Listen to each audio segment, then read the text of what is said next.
Os 7 pecados capitais. Os 7 pecados capitais, eles existem em cada um de nós. E alguns dizem que eles são parte de nossas almas.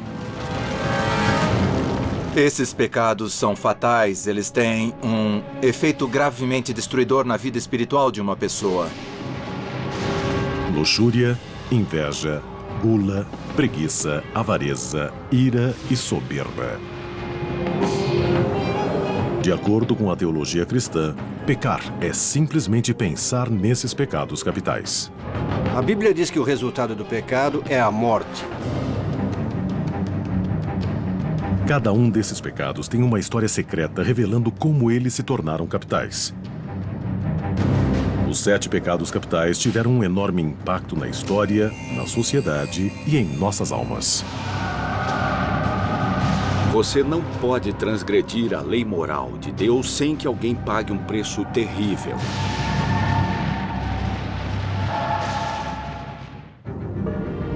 E o mais sedutor dos 7 pecados capitais é a luxúria.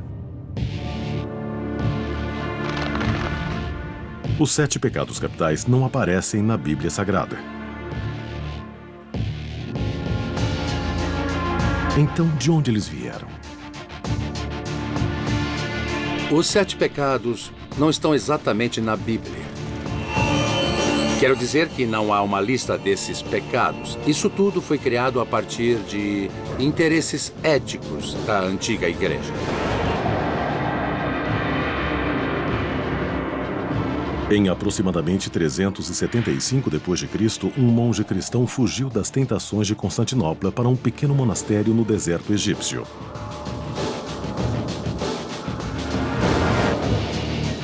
Seu nome era Evagrius Ponticus. Essa existência isolada o levou a se aprofundar em sua alma e logo ele começou a catalogar seus pensamentos. Evagrio trabalhou nessa lista de pensamentos tentadores. Ele lutou com a soberba, a luxúria e a gula.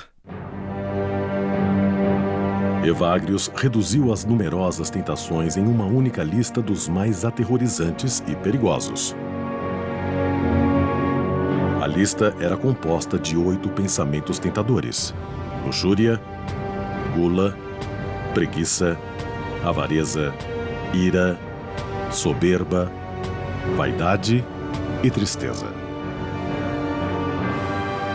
De certa forma, você pode comparar esses pecados com a maconha, que é considerada uma droga de iniciação clássica. E esses são, na falta de um termo que explique melhor, pensamentos de iniciação. Você cai nesse padrão de pensamento e ele cria uma vulnerabilidade, ele cria uma falha. Ao criar a lista, Evagrius deve ter refletido sobre sua própria vida de pecados. O ex-diácono esteve envolvido com a esposa de um dignatário romano antes de se exilar no deserto. Houve um pecado com o qual ele lutou mais do que os outros, mesmo no exílio: a luxúria.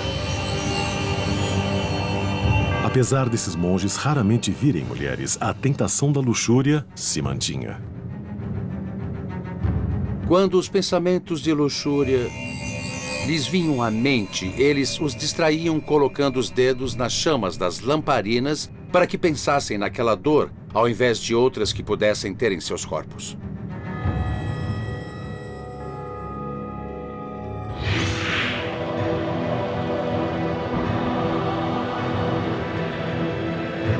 Pecado da luxúria. Os antigos devotos chamavam de desejo desmesurado de prazer carnal. A Bíblia fala em fornicação, adultério, tentações da carne. O desejo sexual é tão poderoso que domina e destrói.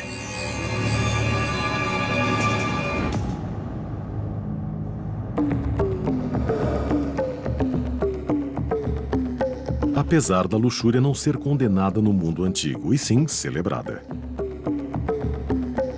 Na Índia, os templos hindus em Khajuraho eram decorados com milhares de esculturas de posições sexuais complexas, retiradas dos escritos eróticos chamados de Kama Sutra. Esse antigo texto hindu detalha 64 tipos de atos sexuais e discute os aspectos sagrados das práticas da prostituição, do sexo grupal, da homossexualidade e do sadomasoquismo. No Kama Sutra, sexo e religião são um só. Mais perto de nós, o mundo greco-romano construiu monumentos para celebrar a sexualidade. Na Grécia clássica, fronteiras e estradas eram marcadas com gigantescos pênis de pedra chamados Herma, por causa do deus Hermes da fertilidade. O deus Dionísio era adorado com rituais sexuais selvagens nas florestas. O sexo era parte da religião.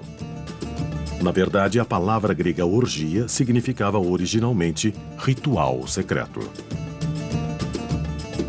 A atitude greco-romana em relação à sexualidade era mais parecida com a nossa, e para eles não havia nada que fosse proibido. O sexo era um tipo de experiência total do corpo. Tudo isso era perfeitamente aceitável para as classes superiores nas sociedades gregas e romanas. E ninguém praticou mais a adoração à luxúria que o Império Romano. A cidade portuária de Pompeia preserva alguns dos melhores exemplos da arte da antiga Roma. Pompeia é um sítio arqueológico encantador. Mas um dos aspectos mais encantadores dela é o fato de haver muita arte erótica por lá. A arte de Pompeia data do 1º século depois de Cristo. Algumas são de bordéis, onde inscrições eróticas revelam serviços e preços específicos. O que fica claro é que os romanos viviam a sexualidade e não tinham escrúpulos para demonstrá-la nas ruas, nas esquinas e em suas casas.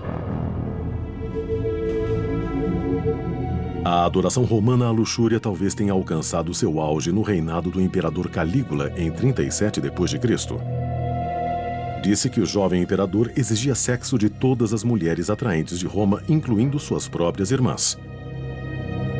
Há histórias de que ele transformou parte de seu palácio em um bordel, onde forçava mulheres casadas a se prostituírem para seu próprio divertimento.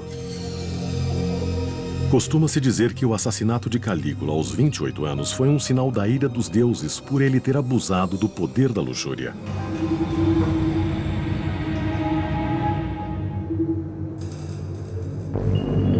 Os romanos transformaram a luxúria numa deusa, Vênus, a deidade voluptuosa da sexualidade. Uma das maneiras mais antigas de se pensar na criação é o fato dos deuses e deusas serem criados da mesma maneira que nós. Eles procriaram. Agradecemos aos deuses pela sua atividade sexual, porque é graças a isso que temos plantações, seres humanos e tudo que é vivo na face da Terra. Roma. Um conceito bem diferente da sexualidade começa a surgir em outra parte no Antigo Oriente Médio. Na herança judaico-islâmico-cristã, a Terra não é uma deusa, mas uma coisa. E Deus é o grande solteirão do céu. Assim, não existe o mesmo tipo de celebração da sexualidade dos deuses e deusas nesse grupo de religiões.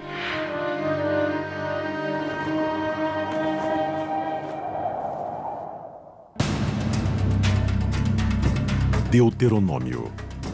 O Velho Testamento tem sua própria lista de deveres e proibições, mas não são os 7 pecados capitais. São os 10 mandamentos. Os 10 mandamentos descrevem o que podemos chamar de oposto do pecado, que é a correção. Os 10 mandamentos. Há 2 mandamentos sobre a luxúria: não cometer o adultério e não cobiçar a mulher do próximo. O Velho Testamento, ou a Bíblia hebraica, condena a luxúria, mas não a sexualidade. No entanto, ela é muito preocupada com o irresistível poder do desejo sexual. O judaísmo entende que o desejo é ingovernável e que você sempre vai querer fazer ou então vai desejar coisas que não deve ter. O desejo em si não é pecado, só o que você faz com ele.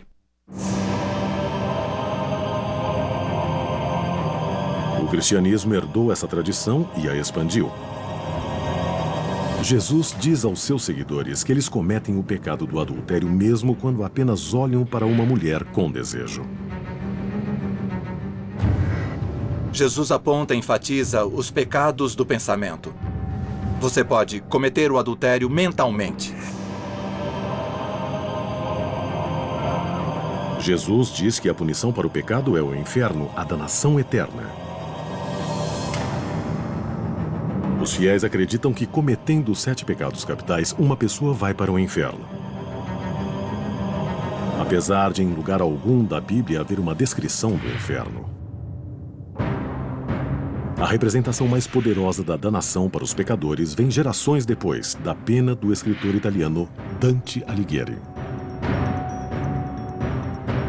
Foi por volta de 1320 d.C. que Dante escreveu a Divina Comédia, uma descrição elaborada do inferno, do purgatório e do paraíso. A história começa quando Dante se vê perdido nas florestas escuras.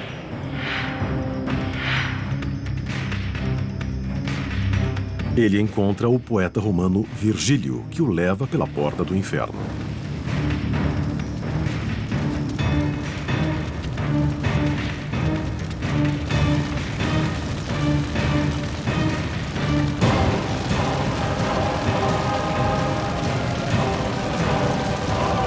Dante descreve os 9 círculos do inferno. Os círculos têm punições progressivamente piores, do pecado menos ofensivo até o mais terrível. Todos os 7 pecados capitais estão representados. O preço que cada pecador deve pagar é de acordo com o crime que cometeu.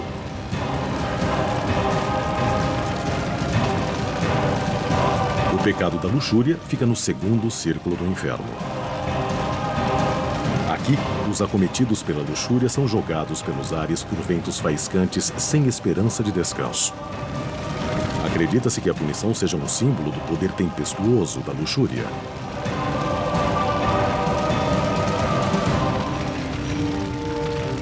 Dante tratou o pecado da luxúria como o menos grave dos pecados. Considera-se que ele tenha pegado leve porque seria mais culpado por esse pecado. Dante visita depois o purgatório, onde os luxuriosos são purgados pelas chamas que os consomem, como o desejo sexual um dia os consumiu. A representação de Dante foi tão poderosa que se tornou a versão do inferno mais comumente aceita pelo cristianismo. Mas essa representação do inferno não tem nada a ver com a Bíblia. Os círculos do inferno e as punições dos condenados só vêm da pena de Dante.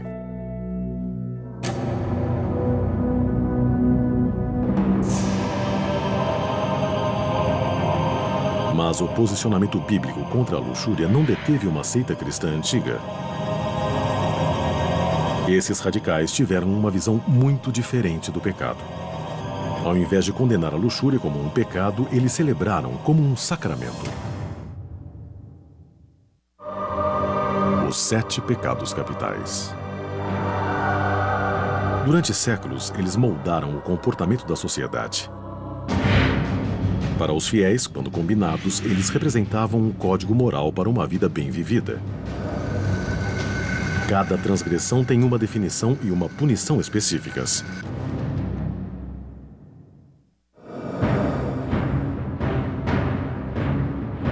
A religião cristã é bem específica em sua visão da luxúria. A Bíblia cristã diz: nem os imorais, nem os idólatras, nem os adúlteros, nem os efeminados, nem os sodomitas irão herdar o reino de Deus. Bíblia Sagrada. Nem sempre houve consenso nas visões sobre esse pecado. Um grupo de cristãos antigos via a luxúria bem diferente. Dizem que por volta de 325 d.C., um pequeno grupo de devotos cristãos se unia para a adoração.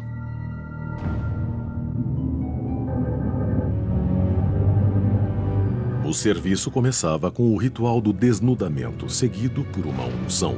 Depois, uma massagem em grupo e culminava num ato sexual entre o sacerdote e a sacerdotisa. A seita era chamada de carpocrática, parte de um movimento chamado de cristianismo gnóstico. A palavra gnóstico vem da palavra grega gnosis, que significa conhecimento ou informação. Os gnósticos tinham uma ideia muito diferente sobre o que era pecado. Na verdade, no Evangelho de Maria, Jesus diz claramente que não existe o pecado. O bispo do século IV, Epifânio, descreve a orgia gnóstica em detalhes. Eles entram em um frenesi entre si, sujam suas mãos em suas secreções e rezam totalmente nus.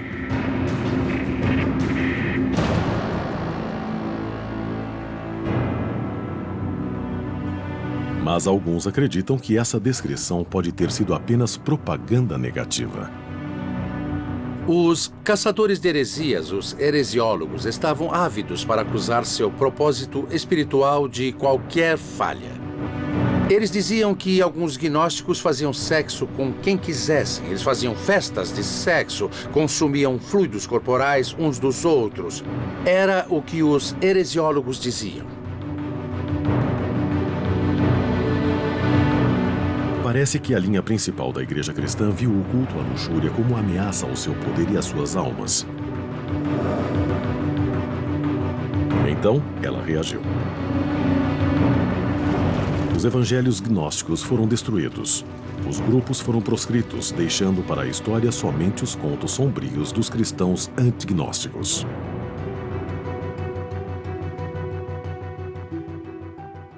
Mais ou menos na mesma época em que os gnósticos estavam desaparecendo, no século IV d.C., Evagrius Ponticus escreveu a primeira lista de 8 pensamentos tentadores. Mas ela foi pouco conhecida na época. Evagrius viveu em reclusão no deserto e fez sua lista somente para os monges.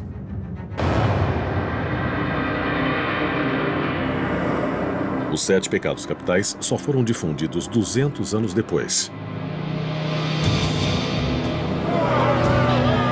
O Império Romano tinha ruído e, com ele, a Idade das Trevas começou. A atitude sensual e aberta com relação à luxúria foi esmagada. Ela foi substituída pelo poder crescente da Igreja. Foi nas mãos do reformador Papa Gregório o Grande que os 8 pensamentos tentadores se transformaram nos mais dramáticos 7 pecados capitais. Na criação da lista, o Papa eliminou a tristeza e a vaidade e acrescentou a inveja para fazer os 7 pecados capitais que conhecemos hoje: luxúria, inveja, gula, preguiça, avareza, ira, soberba. O Papa Gregório depois os divulgou pelo mundo cristão. Apesar de não serem encontrados na Bíblia, os 7 pecados capitais se tornavam agora uma doutrina cristã. Gregório é considerado um dos grandes reformadores na história da Igreja. Foi outra de suas mudanças radicais na doutrina cristã que teve um efeito enorme na Igreja, no conceito de pecado e principalmente no pecado da luxúria.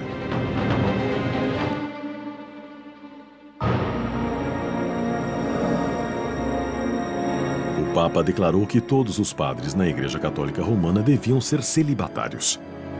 Até aquela época, o casamento era uma opção para os padres cristãos. Imagina-se que a regra do celibato tenha sido pensada parcialmente para consolidar seu poder. O Papa Gregório não queria que a propriedade da Igreja fosse herdada pelos filhos dos padres e bispos. O resultado foi mais abrangente. Em um período de tempo relativamente curto, o celibato evoluiu de um conceito teológico para uma acusação indiscriminada da sexualidade e da luxúria para todos os fiéis. A igreja se tornou anti-hedonista militante. Assim, a sexualidade existe para a reprodução e tudo o que vai além disso é pecado. O clero celibatário agora escrevia as regras das interações sociais e políticas. Para contrabalançar os 7 pecados capitais, a Igreja criou as 7 virtudes sagradas: castidade, temperança, caridade, paciência, humildade, generosidade, diligência. Eles estariam para sempre ligados na batalha pelas almas dos homens. O oposto da luxúria é a castidade, uma qualidade que dirigiu os pensamentos dos cristãos durante séculos. Para os teólogos medievais, o problema não era só a luxúria, mas qualquer forma de sexualidade. A Idade das Trevas condenava a luxúria mesmo no casamento. Essa seria a atitude da civilização ocidental em relação à sexualidade por quase 1000 anos. A luxúria foi demonizada. A crença popular da época era de que cada pecado podia habitar ou possuir uma pessoa em forma de um demônio específico. O único jeito de livrar os afligidos por esses demônios era pela prática do exorcismo. Vamos, saia!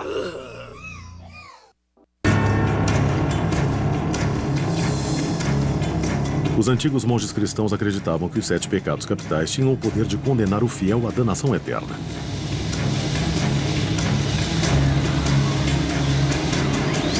Quando homens e mulheres devotos cometiam pecados, alguns acreditavam que isso se devia a demônios.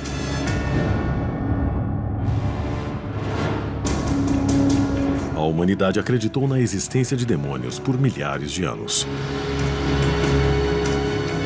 A Bíblia hebraica fala de espíritos demoníacos no deserto. Jesus exorciza demônios no Novo Testamento. Monges lutavam contra demônios da luxúria e de outros pecados através da oração e do jejum. Dizia-se que demônios eram anjos que tinham se rebelado contra Deus e se unido a Satanás. Eles eram jogados no abismo do inferno e condenados a passar a eternidade atentando às almas de seres humanos. Os demônios são seres malignos, maléficos e sobrenaturais. E agora eles rondam a Terra procurando moradia nos corpos humanos para exercitar seu serviço do mal. Na Idade Média, o estudo dos demônios ou demonologia se tornou quase uma ciência. Monges cristãos começaram a catalogar demônios. Havia livros como A Chave de Salomão e o Grande Grimório, que listavam milhares de demônios pelos nomes, divididos em categorias, subtítulos e hierarquias. E demonólogos misturavam poções e preparavam feitiços para falar com eles. Seguindo essa teoria, havia a crença de que havia 7 exércitos do mal comandados pelos 7 príncipes satânicos, cada um representando um dos 7 pecados capitais. Cada um desses príncipes demoníacos tinha um nome. Amon, o demônio da ira. Belfegor, príncipe da preguiça, e o demônio do pecado da luxúria era Asmodeu. O nome Asmodeu provavelmente vem de uma deidade pagã persa chamada Eishmadeva.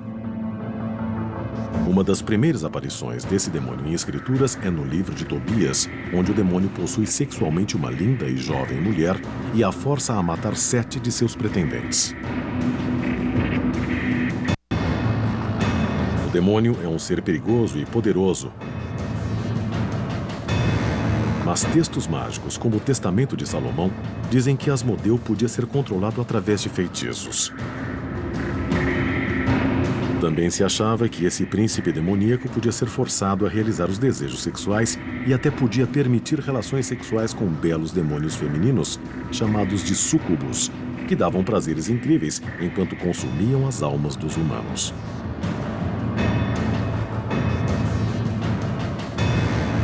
Mas há aqueles que dizem que as histórias de relações sexuais com demônios não são só metáforas, são reais. E assim... Eu renuncio a qualquer direito legal que detenha meu destino. Em suas missas na igreja, o pastor Bob Larson trava sua própria batalha contra esses príncipes demoníacos. Nos Coríntios, capítulo 10, de 3 a 5, fala-se na destruição das fortalezas espirituais. Os 7 pecados capitais atacam a sociedade da qual todos nós fazemos parte. Somos todos parte de uma trama entrelaçada. Alguém ganha e alguém perde quando a lei moral é transgredida. É por isso que há 7 pecados capitais, e eles são fatais. Vai, traz minha Bíblia, rápido! O modo tradicional de lutar contra os demônios é com o exorcismo, expulsando os demônios do pecado e forçando-os a lutar. Vamos, saia!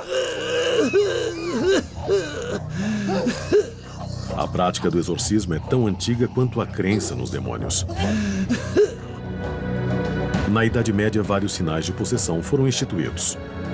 Entre eles está falar em língua estranha, habilidade ou força sobrenatural, aversão a tudo que é sagrado, blasfêmia ou sacrilégio abundantes.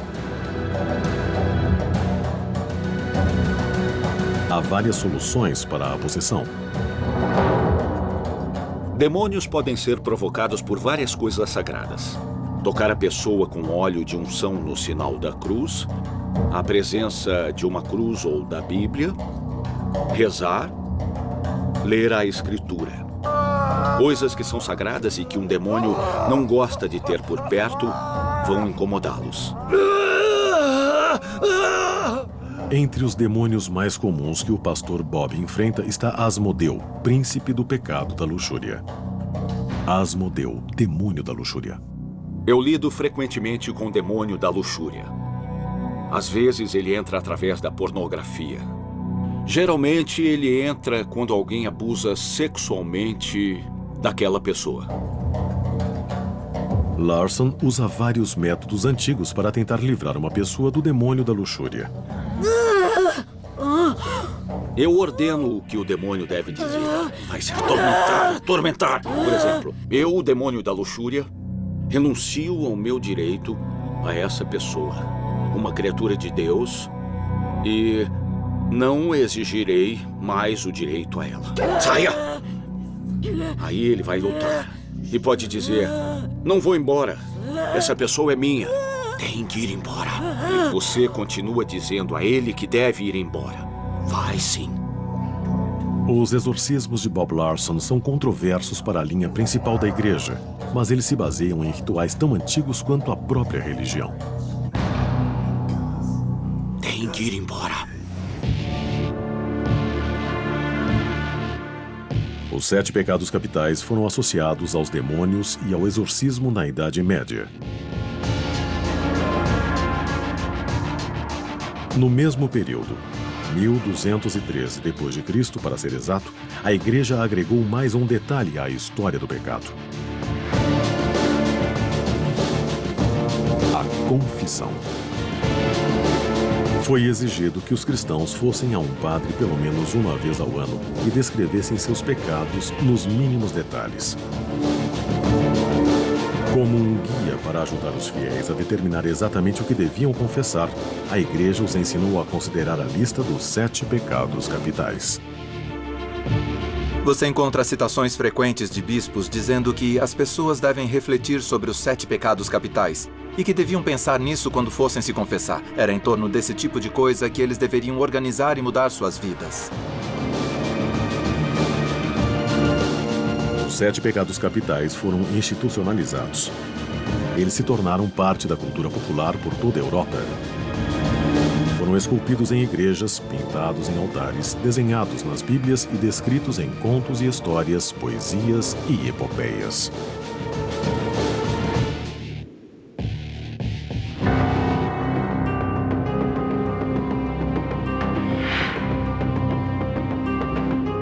Depois, no século XVI, o mundo cristão bem ordenado mudou dramaticamente. O cristianismo se dividiu em 2 campos, o protestante e o católico. A cisão é chamada de Reforma Protestante. Ela começou em 1517 e durou mais 150 anos. Um dos pontos principais de diferença era que os protestantes rejeitavam o conceito da confissão, mas mantinham um profundo interesse no pecado da luxúria.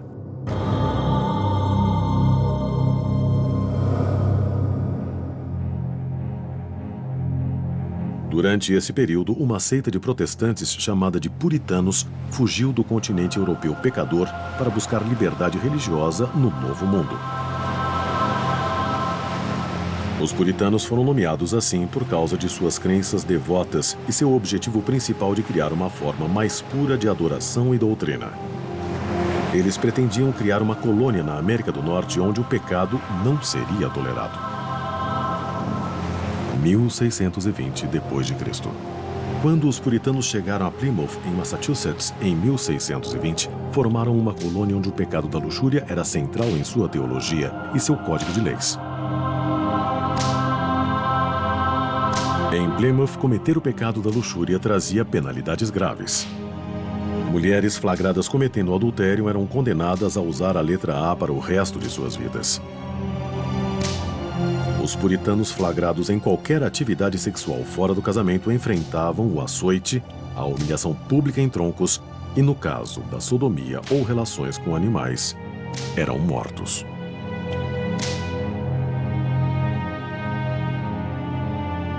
Apesar da visão repressiva dos puritanos, o pecado da luxúria nunca foi eliminado. Alguns dizem que é porque a humanidade sempre teve a luxúria inata.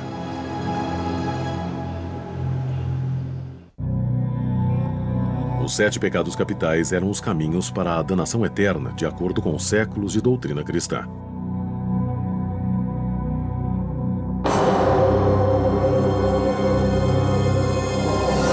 O pecado da luxúria é condenado na Bíblia, na tradição cristã e na herança puritana americana. Mas apesar da repressão, o demônio da luxúria nunca desapareceu.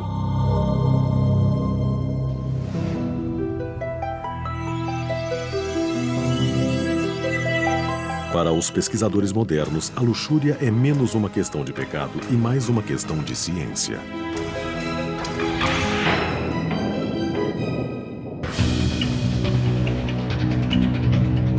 Os 7 pecados capitais são totalmente carregados de biologia. A luxúria, a ira ou a avareza são sentimentos que, se praticados com moderação, contribuem para o sucesso dos indivíduos que os praticam. Mesmo com as mudanças da sociedade durante os séculos, nossos instintos humanos primários se mantiveram os mesmos. O impulso sexual humano não mudou durante 4 milhões de anos.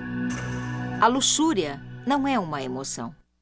É um impulso, uma motivação que vem de partes muito primitivas do cérebro. Centro Henry H. Wheeler Jr. de Imagens do Cérebro. Alguns neurocientistas acham que sabem agora por que a luxúria não pode ser eliminada.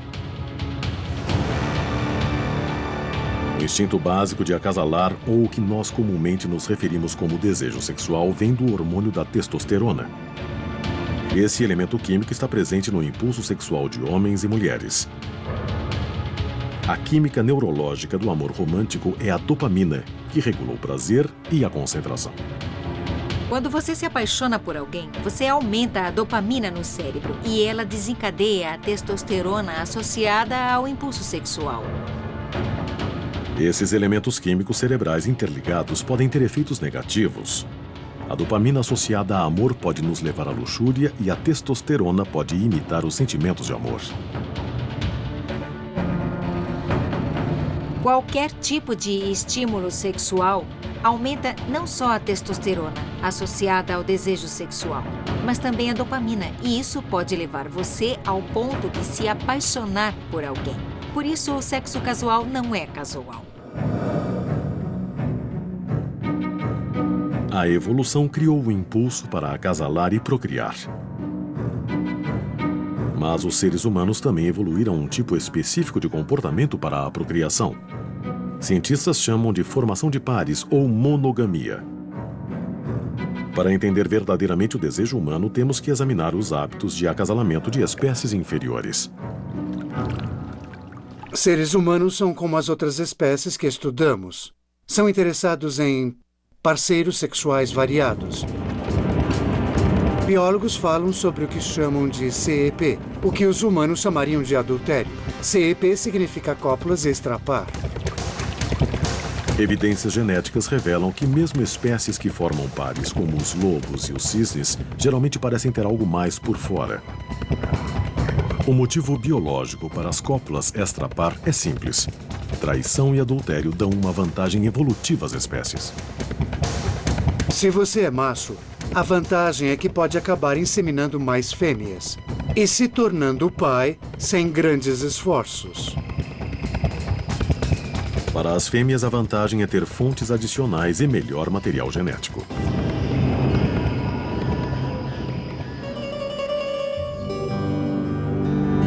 Talvez o único motivo da luxúria ser chamada de pecado seria para controlar a cópula extrapar, ou como os humanos chamam, o adultério. Se alguém anda por aí na luxúria, há uma chance de acabar copulando com minha mulher. Ou se sou uma mulher, podem acabar competindo comigo pelo meu homem. Da perspectiva da sociedade, é vantajoso conter a luxúria dos indivíduos. Durante séculos, houve uma grande cruzada para reprimir o pecado da luxúria que obteve muito sucesso. Bíblia Sagrada. Mas o início do século XX seria um renascimento. E a luxúria se beneficiaria dele. As 25 celebridades mais sensuais. Os 7 pecados capitais foram compilados pela Igreja Cristã como um código moral para todos os fiéis. O pecado da luxúria teve uma história cheia de altos e baixos. Celebrado entre os antigos gregos e romanos, difamado na Idade Média e até mesmo proscrito pelos puritanos na América.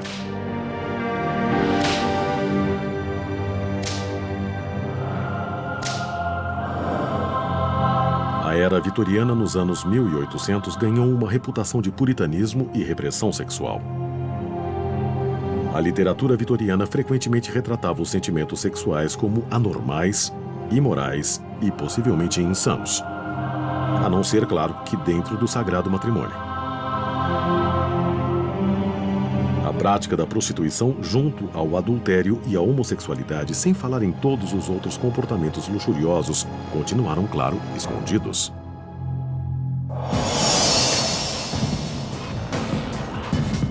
Uma nova era para a luxúria começou na virada do século XX, quando a industrialização trouxe avanços tecnológicos e urbanização. As garçons dos anos 20 marcaram uma evolução no conceito de luxúria, uma nova visão sexualizada da mulher. Nos anos 50, a pílula anticoncepcional estava disponível e pronta para transformar a sexualidade e o pecado da luxúria.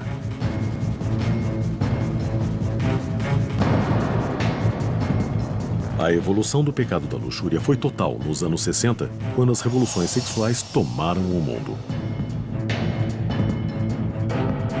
Parecia que o pecado da luxúria e a virtude da castidade tinham mudado de lugar. A virtude e o vício eram parecidos aos olhos de quem via. Na crista da onda da revolução e, de certa forma, a direcionando estava um homem, Hugh Hefner. Sem dúvidas, meu pecado preferido é a luxúria. Um desejo pela vida é muito saudável. Isso inclui a sexualidade. Hefner criou a revista Playboy, construindo um império de olho no antigo, construindo um templo ao excesso e adorando a luxúria em toda a sua glória. Acho que a Playboy teve um papel grande na revolução sexual. Eu espalhei a notícia de que o sexo não era maligno.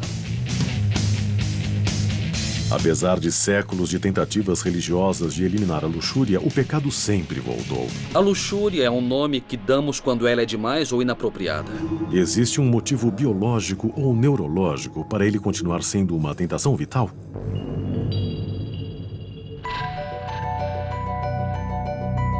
Em Seattle, Washington, somente pessoal autorizado, forte campo magnético, perigo. Cientistas tentam mapear a arquitetura neural da sexualidade humana.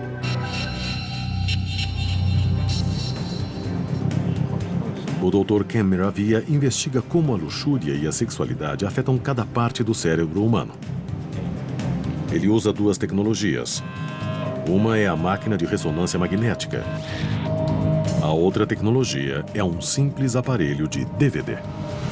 Apresentamos às nossas cobaias estímulos que consistem em cenas de sexo explícito para provocar sua habilidade de ficarem excitados. O experimento é simples. As cobaias são expostas a vídeos neutros para se conseguir uma base. Depois, as imagens se tornam mais sexualmente explícitas durante alguns minutos, enquanto Miravia e sua equipe assistem às mudanças no cérebro da pessoa. Temos áreas nos lóbulos frontais que são associadas à recompensa e aos sentimentos de prazer. Elas são ativadas com a excitação. A amígdala se ativa e essa é uma das áreas de avaliação na tomada de decisões do cérebro.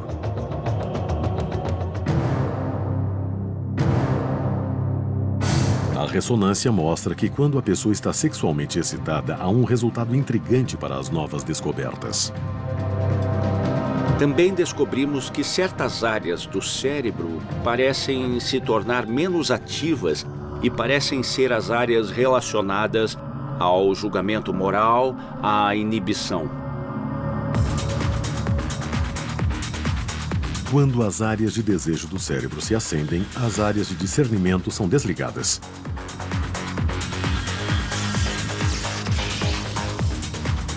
A conclusão: quanto mais uma pessoa fica excitada, menos acesso ela tem ao discernimento claro. Parece que a ciência mostra uma ligação direta entre o desejo e o discernimento fraco. A teoria reforça a premissa básica dos sociólogos que estudam essa área do comportamento humano. Os pecados são bons, adaptáveis. O desejo sexual é normal, apropriado e saudável. A luxúria é um nome que damos quando ela é demais ou inapropriada. Por essa definição, algo se torna pecado quando é destrutivo. Parece que, de acordo com a ciência, é menos uma questão de ir para o inferno e sim de ir longe demais. Todos os 7 pecados capitais têm a ver com os excessos. Porque uma boa vida é sempre uma questão de moderação.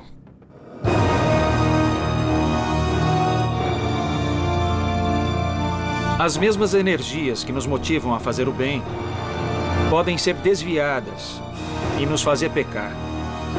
Então, é importante entendermos que essa é uma batalha permanente e intrincada dentro de todas as almas. A qualidade de sua vida e o sagrado de sua alma dependem das decisões que você toma todos os dias de sua vida. No cristianismo, um pecado é um pecado e pronto. Não é uma questão do que passa nos padrões de hoje em dia. Esses são padrões eternos.